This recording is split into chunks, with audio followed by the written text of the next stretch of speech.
وبركاته. الحمد لله نحمده ونستعينه ونستغفره ونعوذ بالله من شرور أنفسنا ومن سيئات أعمالنا. من يهده الله فلا مضل له ومن يضلل فلا هادي له. أشهد أن لا إله إلا الله وحده لا شريك له وأشهد أن محمدا عبده ورسوله. اللهم صل على نور الأنوار وسر الأسرار وترياق الأغيار ومفتاح باب اليسار سيدنا محمد المختار وآله الأطهار وأصحابه الأخيار عدد نعم الله وإفضاله. أما بعد، بسم الله الرحمن الرحيم. اللهم إني أعوذ بك أن أضل أو أضل أو أزل أو أزل أو أظلم أو أظلم أو أجهل أو يجهل علي. وصلى الله على سيدنا محمد والحمد لله رب العالمين.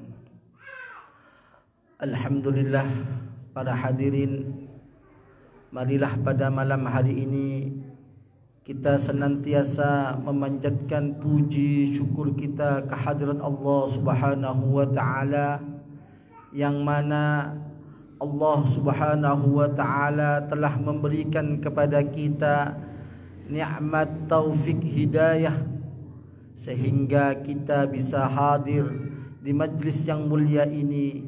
Semoga apa yang kita laksanakan, apa yang kita lakukan, aktivitas kita mulai awal solat jamaah sampai nanti akhir daripada acara ini dicatat oleh Allah Subhanahu wa taala sebagai amal yang soleh, sebagai amal yang baik, sehingga menjadi wasilah perantara turunnya rahmat Allah Subhanahu wa taala kepada kita, sehingga Allah berkenan memasukkan kita semua ke dalam surganya. Amin, Allahumma amin. Salawat serta salam semoga tetap tercurahkan kepada junjungan kita Nabi besar Muhammad sallallahu alaihi wasallam. Lebih-lebih sebelum kita mulai kajian pada malam hari ini, mari kita niat i'tikaf terlebih dahulu. Bismillahirrahmanirrahim. Nawaitul i'tikaf lillahi ta'ala. Hadirin, alhamdulillah kita sudah masuk pada bulan Sya'ban. Maka ada satu kesunahan ketika kita sudah masuk pada bulan Rajab. Kita dianjurkan oleh baginda Rasul sallallahu alaihi wasallam untuk memperbanyak doa. Allahumma barik lana fi Rajab wa Sya'ban wa ballighna Ramadan. Ya Allah, berikanlah keberkahan pada bulan Rajab, berikanlah keberkahan pada bulan Sya'ban, lalu sampaikan, panjangkan umur kami sehingga kami mampu menemui bulan Ramadan. Doa ini menandakan bahwasanya bulan Ramadan adalah bulan yang sangat mulia, sehingga 2 bulan sebelum Ramadan itu sampai, sebelum Ramadan itu datang, kita diperbanyak untuk membaca doa, minta diberkahi, minta diberikan umur yang panjang sehingga kita sampai pada bulan Ramadan. Ini bukti kalau bulan Ramadan adalah bulan yang sangat istimewa, bulan yang sangat mendapatkan keberkahan daripada Allah Subhanahu wa taala. Di dalam bulan Ramadan kita ini ada suatu kewajiban, ada suatu kefarduhan yang wajib kita tunaikan, yang wajib kita laksanakan, yaitu puasa pada bulan Ramadan. Makanya kata Rasulullah sallallahu alaihi wasallam, Rajab, Sya'ban, Ramadan. Rajab kata Rasulullah adalah bulan di mana bulan diibaratkan oleh baginda Rasulullah sallallahu alaihi wasallam adalah bulan untuk menanam. Sya'ban bulan untuk merawat. Ramadan bulan untuk memanen. Kenapa kok sampai bulan Ramadan ini dikatakan bulan panen, bulan memanen?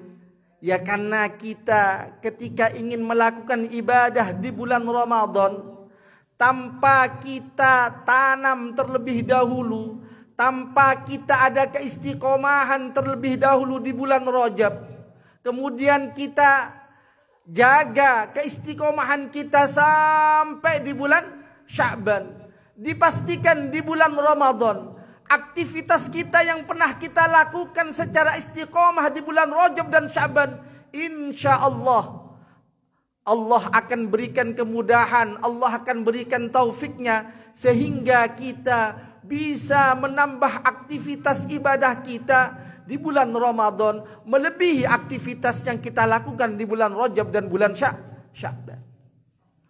Makanya kalau bulan Rajab kita sudah mulai gas, dalam arti adalah gaspol untuk ibadah. Sya'ban kita rawat, kita jaga. Insya Allah di bulan Ramadan apapun ibadah yang kita lakukan di bulan Ramadan tidak akan terasa berat. Karena apa? Karena sudah terlatih, sudah terbiasa dilakukan di bulan Rajab, disambung di bulan Sya'ban, kemudian di bulan Ramadan. Insya Allah bulan Ramadan ini adalah bulan di mana kita akan memanen daripada jerih payah yang kita istiqomahkan dari bulan Rajab sampai bulan Sya'ban. Alhamdulillah, semoga kita semua diberi taufik oleh Allah Subhanahu wa taala menjadi orang-orang yang digerakkan hatinya, orang-orang yang mendapat petunjuk sehingga kita bisa melaksanakan puasa dan aktivitas ibadah lainnya dengan secara istiqamah. Amin Allahumma amin. Berbicara tentang puasa secara bahasa adalah al-imsak, artinya menahan.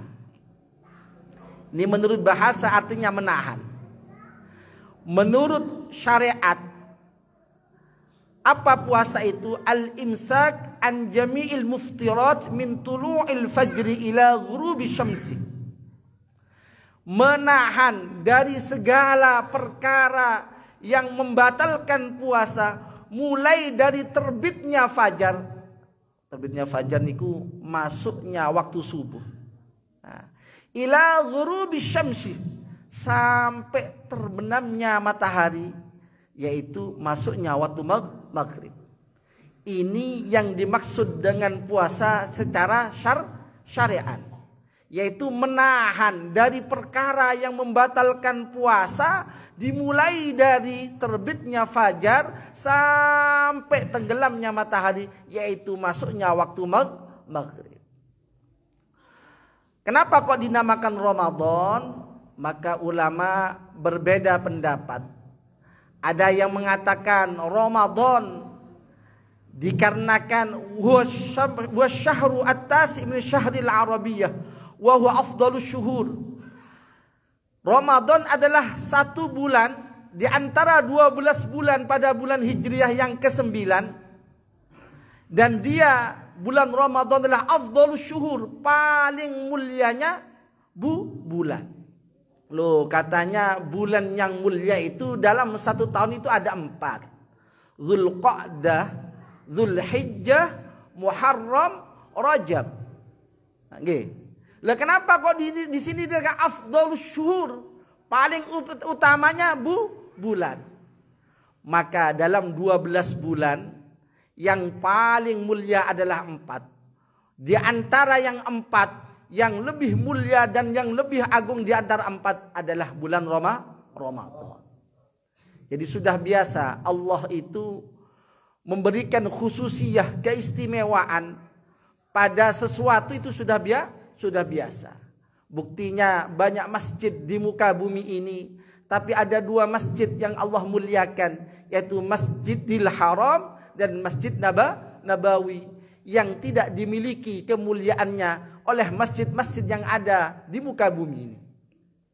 Kalau sholat di Masjidil Haram nanti dapat 100.000, nanti kalau di Masjid Nabawi dapat 1.000 per rakaatnya. Maka sudah menjadi sunnatullah, sudah menjadi suatu kebiasaan, yaitu Allah memuliakan, mengistimewakan dari suatu perkara. Contohnya adalah 1 bulan Allah berikan kemuliaan, lalu Allah berikan lagi kemuliaan di antara yang mulia, yaitu bulan Ramadan. Semoga kita semua sampai pada bulan Ramadan. Amin. Allahumma amin. Maka di sini wasummiya Ramadan qila li'annahu indama wada'a al-'arab asma' asy-syuhur wafaqa inda syuhur syiddatil har. Dinamakan bulan Ramadan, penamaan oleh orang Arab pada bulan Ramadan disebabkan pada waktu itu, yaitu bertepatan dengan Ramadan ini adalah kondisi cuaca yang sangat ekstrim panasnya di tanah Arab, makanya dinamakan Ramadan. Nah, Romad artinya adalah suhu yang begitu panas. Ada lagi ulama yang mengatakan li'annahu yarmidudz dzunub ay yahriquha. Dinamakan bulan Ramadan, ada ulama berpendapat dinamakan bulan Ramadan disebabkan karena pada bulan Ramadan Allah Subhanahu wa taala membakar semua dosa-dosa umatnya yang mau melaksanakan puasa pada bulan Ramadan. Makanya dinamakan Romad yang bermakna artinya membakar. Ini asal usul daripada penamaan bulan Ramadan pada kalender Hijriyah. Apal kalender Hijriyah, Pak? Kalender Hijriyah niku dimulai dari Muharram, Safar, Rabiul Awal, Rabiul Tsani, Jumadil Awal, Jumadil Akhir, Rajab, Sya'ban, Ramadan, Dzulqa'dah, Dzulhijjah. Itulah 12 bulan dalam kalender Hijriyah. Para hadirin jamaah hafizakumullah, di beberapa ayat dan hadis bahwasanya Allah Subhanahu wa taala memberikan fadilah yang utama, keutamaan yang begitu besar Allah anugerahkan bagi orang yang mau melaksanakan puasa di bulan Ramadan. Allah berfirman dalam Al-Quran, Kulu washrabu hani'an bima aslabtum fi ayyamil khaliyah. Ini dalil yang menyatakan tentang keutamaan puasa pada bulan Ramadan, keutamaan puasa yang Allah terangkan dalam Al-Quran. Para hadirin jamaah hafizakumullah, puasa. Jadi puasa ini adalah madrasah. Puasa ini adalah sekolah. Puasa ini adalah tarbiyah. Puasa ini adalah taman pendidikan bagi kita. Maka di bulan Ramadan Allah sengaja mewajibkan kita untuk berpuasa. Memang Allah ingin mendidik kita. Mendidik apa? Mendidik jiwa kita, hati kita agar senantiasa terus sambung ta'alluq dengan Allah Subhanahu wa taala. Maka pada bulan Ramadan ketika kita buat puasa, maka 12 jam mulai dari pagi. Ada 12 jam? Lebih. Mulai dari jam berapa biasanya kita? Hampirlah 12 jam kita puasanya. Nah, bisa kurang ya. Itu kita senantiasa terus sambung dengan Allah Subhanahu wa taala. gerak-gerik kita, aktivitas kita terus itu sambung dengan Allah karena kita sedang berpuasa, melaksanakan perintah Allah Subhanahu wa taala. Coba bayangkan kalau panjenengan puasa salat, paling maghrib hanya 10 menit. Habis itu tidak sholat ya sudah, tidak ada. Tapi kalau puasa, semenjak kita mulai niat puasa, terus kita sambung dengan Allah. Diam kita dihitung tasbih oleh Allah. Aktivitas kita, sunnah kita yang mubah bisa dilipat gandakan menjadi sunnah. Yang sunnah bisa dilipat gandakan menjadi pahala daripada ibadah wajib. Ibadah wajib terserah Allah nanti berapa Allah akan mengganjar daripada aktivitas ibadah wajib yang kita laksanakan ketika kita sedang berpuasa. Maka alangkah ruginya ketika datang bulan Ramadan kita tidak menggunakan waktu di bulan Ramadan untuk beribadah. Cuma sayang, kadang-kadang umat Islam ini lebih mudah untuk istilahnya itu lebih mengutamakan persiapan untuk hari raya alias lebaran. Sampai-sampai ketika awal Ramadan, hari pertama, kedua, ketiga penuh musola-musola itu. Nanti ketika sudah mendapat 20 hari, 21, 22, 23, mulailah masjid, musola mulai sepi. Karena apa? Karena orang-orang sudah tersibukkan untuk menyambut kedatangan hari raya. Akhirnya belonjo nang Batu, belonjo nang Jombang, belonjo nang Malang. Akhirnya yang awalnya kita istiqomah untuk sholat tarawih, akhirnya tarawihnya hilang. Membaca Qur'annya pun sudah hilang. Maka saran saya, Ramadan kurang beberapa hari, kurang sekitar berapa hari? 1 minggu lah, anggap 1 minggu. Maka ini ada waktu jenengan untuk belanja untuk Ramadan, untuk hari raya. Sing atik tuku kelambi tuku, sing atik tuku sarung tuku, sing atik tuku jubah tuku. Jangan sampai waktu di bulan Ramadan itu kita gunakan untuk sesuatu yang tidak ada gunanya. Loh, kan persiapan hari raya kan ada gunanya. Iya ada. Tapi jauh lebih utama kita isi bulan Ramadan dengan kegiatan-kegiatan yang bernilai ibadah. Maka sangat disayangkan kalau sampai kita masuk pada tanggal 21 termasuk Ashrul Awakhir, 10 malam yang terakhir dari bulan Ramadan, akhirnya kita lalai tersibukkan dengan kedatangan untuk menyambut daripada hari raya. Saran saya, ayo mulai sekarang yang mau belanja. Jangan sampai nanti ketika datang tanggal 21 Ramadan kita malah sibuk untuk berbelanja sehingga waktu kita habis untuk sesuatu yang tidak ada nilai ibadahnya. Nang pasar, kanan kiri jalan terus. Paham nggih? Puasa, sebenarnya puasa ini bukan manusia saja. Ketika dia ingin menjadi baik, lalu kita diperintahkan oleh Allah untuk berpuasa.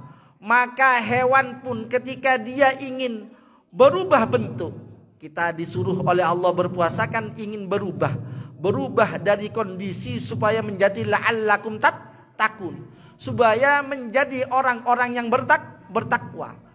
Maka butuh proses ketika kita ingin menjadi orang yang bertakwa, kita disuruh oleh Allah untuk bertapa, untuk berpuasa. Maka hewan pun sama. Jenengan semerap ular nih.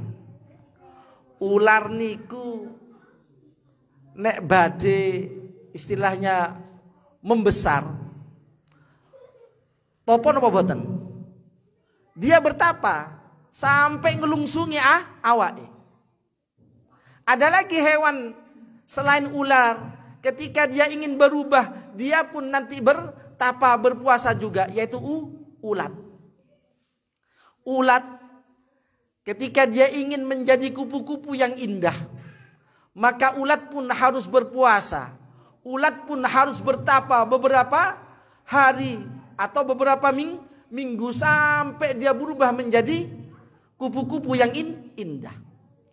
Maka kita pun diperintahkan oleh Allah, ketika kita ingin berubah dari kondisi yang awal, yaitu kita kurang bertakwa kepada Allah, kurang memperhatikan perintah Allah, masih senang melaksanakan sesuatu yang dilarang oleh Allah, maka dengan puasa, insya Allah sesuatu yang dilarang oleh Allah, kita mampu untuk menjauhi segala sesuatu yang diperintahkan oleh Allah. Kita jauh lebih giat untuk melaksanakan ibadah-ibadah yang ada pada bulan Ramadan. Makanya kita kalau mau takwa, oleh Allah digembleng dulu supaya kita menjadi orang-orang yang bertakwa. Orang-orang zaman dahulu, ini di tempat saya masih ada dulu, mereka itu ketika datang bulan Ramadan, dia tidak bekerja. Dia tidak bekerja. Hampir semua waktunya digunakan untuk beribadah. Lalu bagaimana dengan menghidupi keluarganya? Maka sebelum Ramadan dia bekerja dengan giat. Golek sangu sing akeh. Ketika Ramadan dia berhenti bekerja, kemudian hasil dari sebelum Ramadan digunakan untuk memenuhi kebutuhan ketika masuk bulan Ramadan. Itu banyak dulu di tempat saya orang-orang tua-tua itu. Tapi sekarang sudah tidak ada. Sekarang sudah tidak ada. Ketika saya mondok di langitan hari bulan Ramadan, banyak tiang-tiang pun sepuh-sepuh ngaji. Kula tanglet, Pak jenengan boten nyebet damel. Wis tak tinggal kerjaan iku. Pokoke Ramadan mesti aku nang langitan ngaji sampai tutup.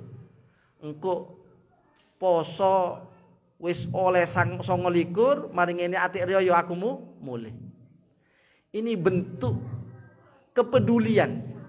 Ini bentuk semangat yang begitu tinggi. Mereka itu mengetahui bagaimana keutamaan daripada bulan Ramadan. Makanya sedikit akan saya sampaikan beberapa perkara tentang masalah Ramadan. Yang tadi awalnya, kalau kita ingin bertakwa, lalu kita berpuasa, maka hewan pun juga berpuasa, yaitu hewan apa? Kupu-kupu. Cuma perlu diperhatikan. Rasulullah sallallahu alaihi wasallam bersabda, "Kam min shaimin laisa lahu min siyami illa al-ju' wal 'atas." Kam min shaimin, berapa banyak orang yang berpuasa, laisa lahu min siyamihi, yang mana puasanya tidak mendapatkan apa-apa illal ju' wal 'atas, hanya mendapatkan rasa lapar dan dahaga saja.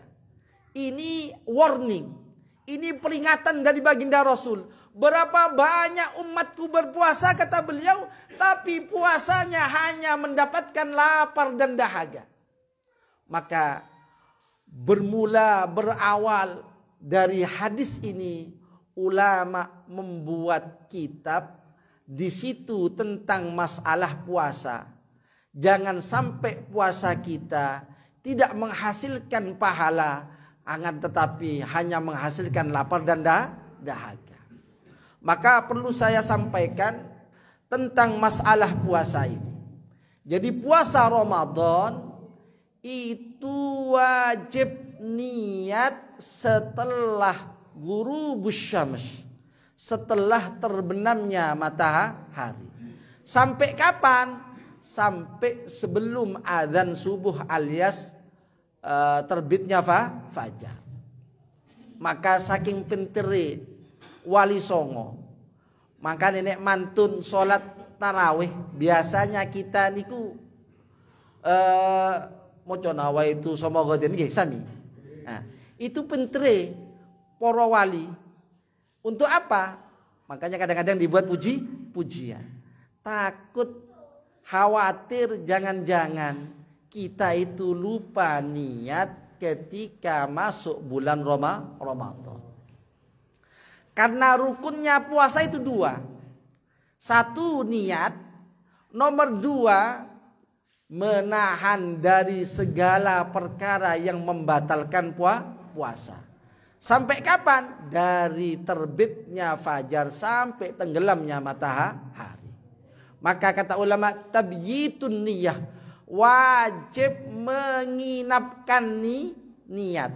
Artinya menginapkan niat di sini adalah membaca alias melafalkan niat dalam hati untuk berpuasa Ramadan itu di malam hari. Berbeda dengan puasa sunnah. Kalau puasa sunnah, umpamanya hari Senin, kemudian jam 8 baru ingat, ya Allah saya kira dino Senin, saya kira ada kesunahan puasa. Yang penting sampean belum makan apa-apa, sampean niat puasa sunnah itu boleh.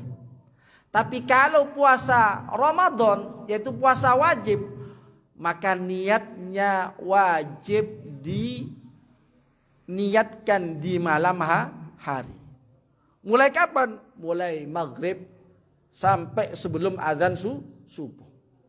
Itu adalah kewajiban kita kalau puasa kita ingin sampai pada derajat makbul, diterima di sisi Allah, alias sah.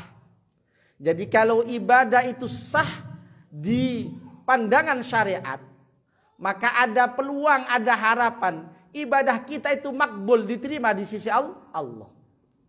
Tapi kalau ibadah itu dalam pandangan syariat, dalam pandangan fikih sudah tidak sah, maka jangan berharap ibadah kita itu diterima oleh Allah Subhanahu wa taala. Jadi yang pertama napa niku? Wajib niat di malam hari. Yang kedua, menjaga, menahan daripada perkara-perkara yang membatalkan puasa. Perkara-perkara yang membatalkan puasa itu nopo? Maka saya akan jelaskan beberapa perkara yang akan membatalkan puasa.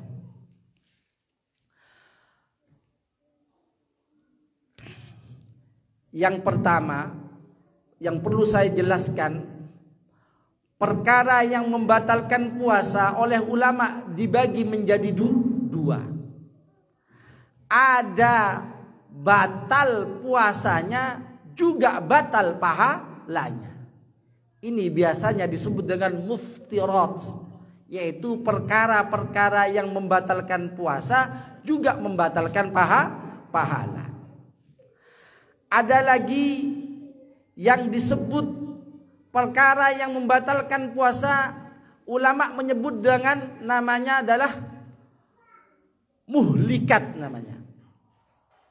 Yaitu perkara-perkara yang tidak membatalkan puasa, akan tetapi membatalkan pahala puasa itu sendiri. Paham ya Pak? Jadi perkara yang membatalkan puasa itu terbagi menjadi dua. Ada yang membatalkan puasanya, juga membatalkan pahalanya. Ada lagi nanti puasanya tidak batal, tapi pahalanya yang batal. Artinya Allah tidak akan memberikan pahala kepada orang yang berpuasa meskipun puasanya itu sah dalam pandangan syariat. Maka dua perkara yang membatalkan puasa itu disebut dengan, yang pertama adalah muftirat, yang kedua adalah muhlikat. Juga ada yang menyebut dengan nama muhbitat. Ada yang mengatakan muhlikat, ada yang mengatakan muhbitat, yaitu perkara yang membatalkan puasa dari sisi pahalanya, tapi puasanya tidak batal. Maka kalau perkara-perkara yang membatalkan puasa juga membatalkan pahala puasa, yang pertama perkara yang akan membatalkan puasa juga membatalkan pahala puasa. Yang pertama adalah ar-riddah. Apa riddah itu? Yaitu murtad. murtad keluar dari Islam, itu nanti yang akan membatalkan puasa, juga nanti yang akan membatalkan pahala puasa. Murtad itu nopo? Keluar dari Islam, baik qaulan secara ucapan, fi'lan atau dengan cara perbuatan, atau dengan cara niatan, yaitu dengan cara hati. Contoh masalah keyakinan, koyok poso ini gak wajib. Kan ada orang bicara, lopo sih poso dibuji wong Arab. Kan ada istilah seperti itu. Lopo poso dibuji wong Arab. Ini sebenarnya kata-kata ini dinisbatkan kepada baginda Rasul Sallallahu Alaihi Wasallam. Dia meyakini bahwa puasa ini adalah hanya buatan orang Arab. Maksudnya siapa? Baginda Rasul, karena yang membawa syariat puasa adalah baginda Rasul Sallallahu Alaihi Wasallam. Maka ketika kita mengucapkan kata-kata dipuji wong Arab lah apa poso, ini kita secara tidak langsung kita ini sudah riddah, kita ini sudah murtad, keluar dari Islam, dan ini yang akan membatalkan puasa kita. Ini apa? Kaulan dengan ucapan. Ada lagi dengan niatan, i'tiqadian, dengan keyakinan dalam hati. Masya Allah ini wahid, Masya Allah ini ahad, masa Allah itu esa. Tidak mungkin Allah itu esa. Dalam hatinya yakin seperti itu, sudah kita dalam murtad. Atau kemurtadan kita ini disebabkan oleh fi'lan, aktivitas perbuatan kita. Contohnya kita datang ke Bali rekreasi pada bulan Ramadan umpamanya. Kemudian ada orang memberi sesajen di pohon-pohon lalu kamu ikut seperti itu. Itu walaupun sampean tidak meyakini, tapi aktivitas sampean itu menyerupai sama dengan mereka, maka itu termasuk perbuatan yang akan menghantarkan kita kepada kemurtadan, dan ini yang akan membatalkan puasa kita. Yang kedua, yang puasa kita itu nanti akan batal kalau kita seorang perempuan itu disebabkan karena haid, nifas, wiladah, melahirkan, maka ini adalah perkara-perkara yang membatalkan puasa bagi seorang wanita. Tapi laki-laki tidak ada haid, tidak ada nifas, tidak ada wiladah. Ini khusus perempuan. Yang ketiga, gila. Di pas poso, tengah-tengah poso kok gila, maka itu batal puasanya. Yang keempat, al-ighma wasak, yaitu ayan ataupun dia itu mabuk, maka itu pun yang membatalkan puasa. Yang kelima, yaitu berhubungan badan dengan istri di bulan Ramadan, itu membatalkan puasa. Paham nggih? Ini adalah perkara-perkara yang mewajibkan kita untuk perkara-perkara yang membatalkan puasa. Dan ada lagi yang saya jelaskan tadi adalah al-muhbitat alias al-muhlikat, yang bisa merusak pahala puasa, akan tetapi puasanya itu tidak batal. Singkat saja karena waktunya sudah mepet, kapan-kapan saya akan jelaskan secara lebih terperinci. Apa saja perkara-perkara yang bisa membatalkan pahala puasa, akan tetapi puasanya tidak batal. Paham gak? Jadi ada orang berpuasa, puasanya tidak batal, akan tetapi yang batal adalah apa? Pahala. Apa itu? Maka yang pertama adalah al-kidhbu, yaitu dusta. Poso-poso kok goro, boten batal posone, tapi batal dalam sisi pahala. Apakah wajib bagi kita untuk mengqadha puasanya di bulan Ramadan? Tidak ada kewajiban. Akan tetapi puasa kita sah dalam pandangan syariat, tapi tidak sah dalam pandangan Allah. Artinya Allah tidak akan memberikan pahala. Itu yang pertama.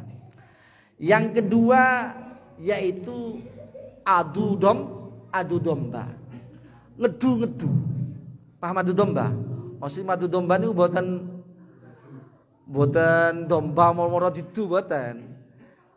Istilah ini bahasa Melayunya itu adalah apa namanya?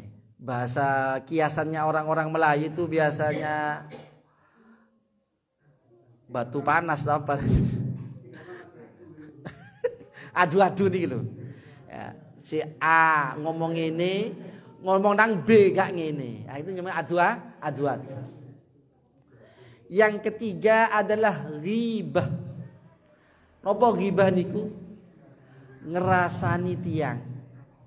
Makanya orang ketika puasa itu kan dididik, dilatih oleh Allah. Untuk apa? Agar jiwa kita itu mampu kita tundukkan. Karena apa? Karena ketika kita puasa Allah larang kita berdusta. Allah larang kita mengadu domba. Allah larang kita untuk ngerasani. Bahasa keren ini ngerasani nopo nih? Biasanya tayangan-tayangan TV ini gitu. Gosip. Itu gosip. Membicarakan orang lain. Akan tetapi isi pembicaraannya ketika didengar oleh orang lain, kok orangnya marah, oh berarti namanya ghibah gitu. Paham ya? Yaitu menceritakan, menyebutkan tentang orang lain ketika orangnya kok dengar marah, berarti namanya ghibah. Contoh saya ngerasain, oh ini ngelek-ngelek, no, itu ghibah. Tapi kalau kita tidak ada orangnya lalu kita puji dia, itu namanya bukan ghibah, itu namanya. Tidak apa-apa itu kalau hanya memuji orang. Paham nggih? Apa yang pertama tadi? Berbohong, adu domba, terus ghibah. Terus berkata kotor, berkata keji. Makanya nek poso niku pun ditahan. Mulut kita ngamunten, mulut kita ditahan, jangan menunjukkan sepatah kata yang di situ ada tendensi kata-kata itu bermuatan kotor. Umpamane kados misu-misu gitu loh, Pak. Ditahan. Oh, berarti setelah buka boleh? Enggak. Wong kita itu diajarkan oleh Allah, dididik, ditarbiyah oleh Allah berpuasa untuk menahan dari ucapan kotor. Ketika berpuasa bukan lantaran setelah kita berpuasa, ketika kita berbuka kok kita boleh? Oh, enggak. Wong kita sudah dilatih, maka ketika kita sudah keluar dari puasa, maka kita harus tetap mempertahankan apa yang telah kita lakukan ketika dalam puasa. Bukan berarti nek poso gak oleh ngerasani, nek wis buka oleh, enggak, Pak. Tetap tidak boleh. Cuma kadarnya enggak seperti ketika Anda sedang berpuasa, karena itu nanti akan mempengaruhi kepada pahala dari puasa yang kita lakukan di bulan Ramadan itu. Paham ya? Nah, terus perkara saya lebih menerangkan kepada perkara yang bisa menghancurkan pahala puasa, yang bisa menggagalkan pahala puasa, yang bisa menghilangkan pahala puasa. Selain itu apa lagi? An-nadhru lima yuhrimu aw lamma yahillu bi syahwatin.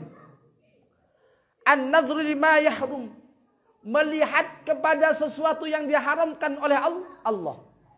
Contoh, ada wanita pakai pakaian yang membuka aurat. Poso-poso ono wong wedok melaku seksi, buka kabeh aurate didelok. Nah, gak didelok eman.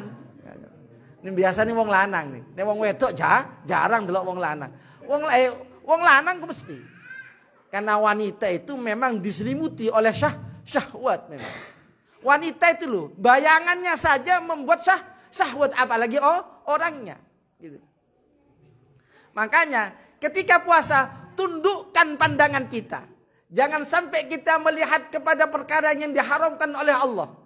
Maka kata Rasulullah SAW adalah lakal ula wa alaikas tsani. Pandangan yang pertama tidak menjadi masalah, tetapi pandangan yang kedua itu akan mendatangkan dosa. Makanya kok lihat ada orang membuka aurat kok liwat, wes seret, wes medek kok. Ojo seret, delok meneh. Lakal ula wa alaikas tsani. Yang pertama tidak apa-apa bagimu. Wa alaikas tsani, dan bagimu dosa atas pandangan yang kedua. Makanya ayo kita tundukkan pandangan kita ketika kita berpuasa agar pahala kita tidak dihancur, agar pahala kita tidak hilang, agar pahala kita tidak dihapus oleh Allah Subhanahu wa taala. Bukan saja melihat perkara yang diharamkan oleh Allah, akan tetapi aulima yahillu bi syahwatin, atau memandang sesuatu yang halal, akan tetapi pandangan itu penuh dengan syahwat. Contoh, ono wedhus, paham ya? Ono wedhus itu halal dipandang apa enggak? Halal. Akan tetapi ketika saya lihat kambing, kok lama-lama wedhus kok ayu koyo Dewi Persik. Kemudian timbul syahwat dalam hatinya, maka memandang sesuatu yang halal dibarengi dengan syahwat, itu pun nanti bisa menghancurkan daripada pahala puasa kita. Makanya berat. Delok tembok koyo ayu tinting. Delok mie koyo artis. Membayangkan sesuatu, padahal sesuatu yang kita lihat ini halal. Akan tetapi ketika dilandasi dengan syahwat, ketika dilandasi dengan rasa suka, kita dilandasi dengan gairah, maka ini yang akan menghancurkan daripada pahala puasa kita. Paham gak?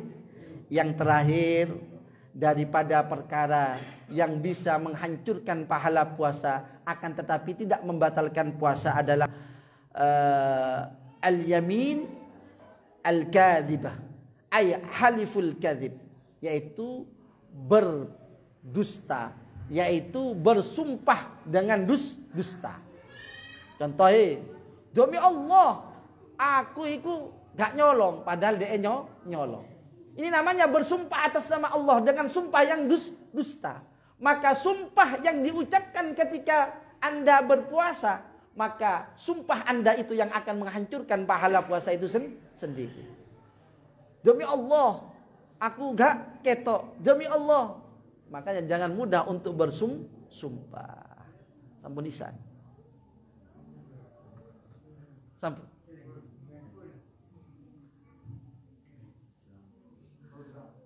Oke. Pun saniki pun azan Isya. Insyaallah di lain hari kita akan bahas lebih detail lagi tentang masalah puasa agar nilai puasa kita, level puasa kita itu nanti mendapatkan level yang baik di sisi Allah. Makanya kata Imam Ghazali, puasa ini itu ada tiga. Ada puasa am, ada puasa khos, ada puasa khawasul khos. Am itu puasanya orang awam. Artinya apa? Yo poso yo maksiat. Ada lagi puasa khos. Dia puasa, dia juga menahan dirinya untuk tidak melakukan perkara-perkara yang dilarang oleh Allah Subhanahu wa taala. Ada lagi namanya khawasul khos. Posone wong khos yang lebih khos. Artinya apa? Orang yang berpuasa tidak saja dia menahan dari perkara yang dilarang oleh Allah, akan tetapi hatinya terus ingat kepada Allah. Dan ini biasanya puasanya daripada para anbiya, para rasul dan para auliyanya Allah. Cukuplah kita berpuasa dalam level yang nomor 2, yaitu puasa khos, yaitu puasa dari menahan perkara yang membatalkan puasa, juga menahan dari perkara-perkara yang bisa menghancurkan daripada pahala puasa kita itu sendiri. Wallahu a'lam bissawab. Subhanakallahumma bihamdik asyhadu an la ilaha illa anta astaghfiruka wa atubu ilaik. Bismillahirrahmanirrahim. Wal asri innal insana lafi khusrin illa alladhina amanu wa 'amilus solihati wa tawasaw bil haqqi wa tawasaw bis sabr. Assalamualaikum warahmatullahi wabarakatuh.